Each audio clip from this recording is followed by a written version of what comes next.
Kenapa kemudian hasil musyawarah para ulama.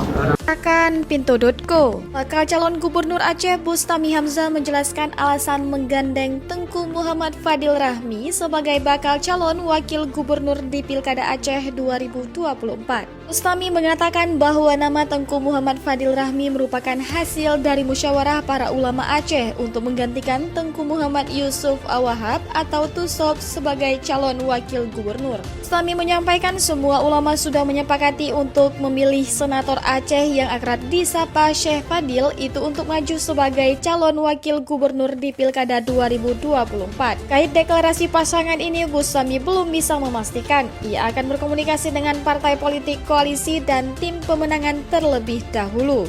mau tahu berita terupdate tentang Aceh? Baca berita selengkapnya di pinto.co.